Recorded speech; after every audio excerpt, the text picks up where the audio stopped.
Hello everyone, কেমন আছেন সকলে? আশা করছি সকলে অনেক বেশি ভালো আছেন। আই হোপ আপনারা যেখান থেকে আমার ভিডিওটা দেখছেন আপনাদের শরীর এবং মন দুটোই ভালো আছে। আর আমরা তো অনেক ভালো আছি, বৃন্দাস আছি। আজ হচ্ছে আমার হাজব্যান্ডের জন্মদিন। তো গাইস, আজকে কততম জন্মদিন আমি জানি না, কারণ হচ্ছে সার্টিফিকেটে যে জন্মদিন দেওয়া থাকে বাস্তবের সঙ্গে আসলে তার কোনো মিল নেই। আর সবাই চায়নি যে জন্মদিনটা একটু জন্ম তারিখটা একটু গোপন রাখার। তো আমার হাজব্যান্ডকে নিয়ে আমরা অনেক মজা করি এই বিষয়টা নিয়ে। তো জানি না সত্যি বলতে সে কততম তার জন্মদিন। তো ওই যে বললাম, সারা বছর আমরা মজা করি তার বয়স নিয়ে। সে একটু বয়সটা লুকিয়ে রাখে, আমাদের সঙ্গে মজা করে যে আমাকে এখনও কত ইয়াং দেখায় দেখো। হ্যাঁ, তো যাই হোক গাইজ, আজকে তার জন্মদিন, তাকে শুভেচ্ছা জানিয়েছি কাল রাত 12টায়। আর এই যে কিছু স্টুডেন্ট এসেছিল সকালে, আরও কিছু স্টুডেন্ট আসবে। প্রত্যেক বছর 4-5টা কেক কাটা হয়, সকালবেলা একটা কেক তারা দিয়ে গেছে, সেটা তো খাওয়া হয়ে গেছে। তো এখন আবার হচ্ছে আরও কিছু স্টুডেন্ট আসবে, কারণ আমাকে বলে গেছে ওরা। তো ওদের জন্য একটু খাবার দাবার আনা হয়েছে, যেহেতু ওরা আসবে। মিষ্টি আনা হয়েছে, আমেরতি, আর সাথে হচ্ছে নিমকি, 7 আপ আনা হয়েছে, আরও কিছু আছে আর কি। তো এই ফল ফ্রুট কিছু থাকবে, ওদেরকে খাওয়ানো হবে। তো সেই কারণে ওখানে বাবা আগে থেকে এগুলো এনে রেখে দিয়েছে, যেহেতু বাচ্চারা আসবে। তো কেউ কেউ এসে ফুল দিয়ে গেছে, চকলেট দিয়ে গেছে, অনেকে আসছে যাচ্ছে। আবার ফেসবুকে সবাই উইশ করছে ওদের স্যারকে, ওরা অনেক ভালোবাসে। আমার হাজব্যান্ড এখানে অনেক বছর ধরে আছে এই একই এলাকায়, আমরা যেখানে থাকি। তো এখানে উনি খুব ফেমাস একজন শিক্ষক, ম্যাথের শিক্ষক, এবং উনি খুবই এখানে এসে একটা ভালোবাসা পেয়েছেন। এবং তার সঙ্গে সঙ্গে আমিও অনেক বেশি ভালোবাসা এখানে এসে পেয়েছি, স্টুডেন্টদের কাছ থেকে, গার্জিয়ানদের কাছ থেকে, সবার কাছ থেকে অনেক ভালোবাসা পেয়েছি। আর সেই জন্য আমরা আসলে এই শহর ছেড়ে যেতেই চাই না কখনো। এত খারাপ পরিস্থিতি গিয়েছে, তার মধ্যে দিয়েও অনেক ভালো আছি, অনেক ভালোবাসা পেয়েছি। তো আজও দেখো, এই যে যদিও দেশের পরিস্থিতি খুব খারাপ, তার মধ্যে দিয়েও তারা সাহস করে সবাই এসেছে। আর এই যে মজা করছে সবাই, দেখো আসতে যাচ্ছে সেই সকাল থেকে, কিন্তু এক এক গ্রুপ আসছে। তার স্টুডেন্টরা ব্যস্ত, আলাদা আলাদা থাকে।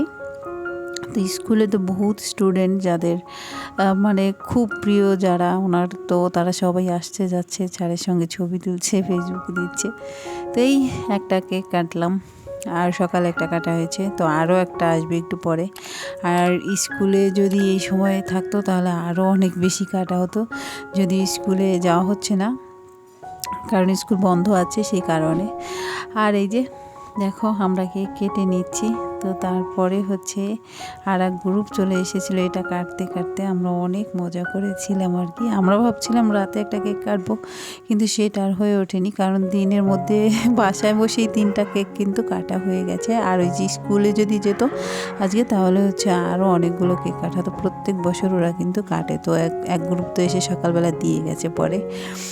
আর এই যে দেখো, তো আমরা এখানে অনেক ছবি টবি তুললাম, অনেক মজা করলাম, দুষ্টামি করলাম, আমরা সবাই মিলে কিন্তু অনেক মজা করেছি। আর আমি রাতের বেলা রান্না করেছিলাম। আজকে ভাবছিলাম কি যে আমরা রাতে একটা কেক এনে কাটবো, আর একটু বিরিয়ানি রান্না করব। তো নিজেরা হচ্ছে আর কি করবো, এগুলো তো সেরকমটা হয়ে ওঠে না কোনোবারই। যা প্ল্যান করি তার উল্টোটা হয়ে যায়, কারণ স্টুডেন্টরা যখন আসে এক এক গ্রুপ এক একটা কেক নিয়ে আসে এবং হাজির হয়ে যায়, যে কারণে হচ্ছে কেক খেতে খেতে পরবর্তীতে আমাদের সেই ইচ্ছেটা আর কোনোবারই থাকে না।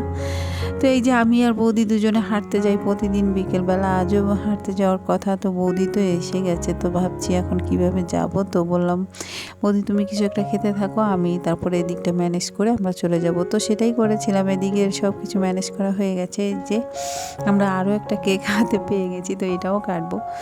ওরা বাইরে দাঁড়িয়েছিল, ওদেরটা কাটা শেষে ওরা ঢুকে পড়েছে। তো এখন এই কেকটা কেটে আমি আর এখানে ভাই থাকতে পারবো না, আমি চলে যাব হাঁটতে, কারণ আমার শরীরটা বেশি মোটা হয়ে যাচ্ছে। আর যদি একবার কখনো সমস্যায় পড়ে যাই, মানে রোগে পড়ে যাই মোটা শরীর নিয়ে, তাহলে ঝামেলায় পড়ে যাব, সে কারণে যেতে হবে। আর এত মিষ্টি, এত কেক খাচ্ছিলাম, আরও ভয় হচ্ছিল যে এখন তো আরও বেশি মোটা হয়ে যাব। আমি এমনিতে সুগার ফ্রি খাই, আমার হাজব্যান্ডের সাথে চিনি খাওয়াটা আমি কিন্তু ছেড়ে দিয়েছি।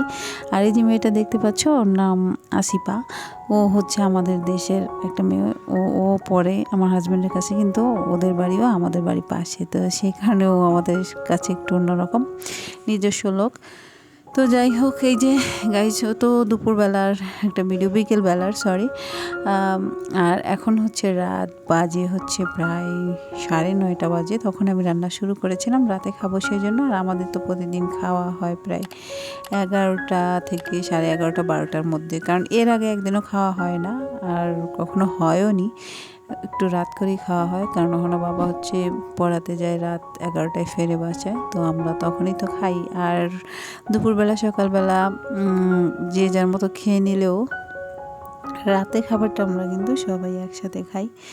আর ওদের পিসা আছে, সে কারণে হচ্ছে আমরা সবাই মিলে আজকে খাবো। একটু বিরিয়ানি পাক করলাম, ওদেরও পছন্দের খাবার। ওরা ফ্রাইড রাইস খেতে চেয়েছিল, আমি বলেছি না, এটা আমার খেতে একদমই ভালো লাগে না। বেশ কয়েকদিন ওদের বায়না শুনেছিলাম, তো আজকে আমি আর ওদের বায়না শুনিনি। ওদিকে জাইফা কাঁদছিল, আমার কোলে উঠবে সেই কারণে। তো আমি রান্না করতেছিলাম, ওকে নিয়ে কষ্ট হচ্ছিল। তারপরে নবর কাছে দিয়ে দিয়েছি, আমার বড় মেয়ে নব, ওর হাতে দিয়ে দিয়েছি। তো যাই হোক, আজকের ভিডিওটা কিন্তু আর বেশি বড় করছি না, এতটুকুই আজকের ভিডিও। তো গাইজ, এর আগের একটা ভিডিওতে আমার একটা ভাইয়া লিখেছে, আপু আপনার বাসার কথা, আপনার কথাগুলো অনেক সুন্দর লাগে। থ্যাংক ইউ সো মাচ ভাইয়া। আপনি বলেছেন আমার বাসার কথা। আমাদের বাসা হচ্ছে ঢাকা খিলগাঁও, আর বাড়ি হচ্ছে গোপালগঞ্জ, থাকি আর কি ঢাকাতে খিলগাঁও। আর আপনি বলেছেন আমার কথাগুলো সুন্দর ভাইয়া, আপনার কথাগুলো অনেক সুন্দর। আপনি বাহিরে থাকেন প্রবাসে, খুব ভালো লাগলো। আপনার পুরো ভিডিওটা কিন্তু আমি দেখেছিলাম, খুব ভালো লেগেছে ভাইয়া। আপনার ভিডিও থেকে অনেক কিছু জানতে পারলাম। আশা করছি অনেকের উপকারে আসবে আপনার ভিডিও থেকে, কারণ অনেকে তো বাহিরে যায়, তো আপনার ভিডিওটা দেখে অনেক শিক্ষা গ্রহণ করবে মানুষ। তা আপনি অবশ্যই থাকবেন, আমিও আপনার পাশে থাকবো ভাইয়া, সবসময় থাকার চেষ্টা করবেন। আমরা একে অপরের সাথে থাকলে আমরা সবাই মিলে একসাথে দূরে যেতে পারবো, আর কি এগিয়ে যেতে পারবো সামনের দিকে। তো যাই হোক, কথা বলতে বলতে এদিকে আমার রান্না কিন্তু প্রায় শেষ হয়ে গেছে। তো আমার আরও নতুন নতুন বন্ধু যারা আসছে তাদের উদ্দেশ্যে একটা কথা বলবো, যে যারা আমার ভিডিও দেখছো, দেখে যাও, দেখতে দেখতে একটা সময় ভালো লেগে যাবে। তবে যারা ভিডিও দেখবে অবশ্যই শুরুতে একটা লাইক দিয়ে ভিডিওটা দেখবে, তাতে করে আমার মনটা ভালো হয়ে যাবে। ঠিক আছে, তো তোমরা ভালো থেকো, সুস্থ থাকো। রান্নাবান্না শেষ, খাওয়া দাওয়া প্রায় শেষের পথে, শুরু করেছি। ওই যে দেখো, জাইফামণি কিন্তু এখনও আছে, আর এখন বাজে কিন্তু 11টার একটু বেশি। তো এই যে দেখো, সে মজা করে খাচ্ছে, সে কিন্তু এখনও বাসায় যায়নি। এমনিতেও সে তো খাবে তারপরে যাবে, কিন্তু এমনিতেও প্রতিদিন প্রায় এই টাইম সে থাকে আমাদের বাসায়। এই যে অনেক মজা করছিল সে। তো গাইজ, তোমরা সবাই ভালো থাকো, সবাইকে শুভেচ্ছা জানিয়ে শেষ করছি। আর অবশ্যই আমার হাজব্যান্ডকে একটা শুভেচ্ছা জানিয়ে দেবে, সবাই হ্যাপি বার্থডে জানিয়ে দেবে। Tata, bye bye.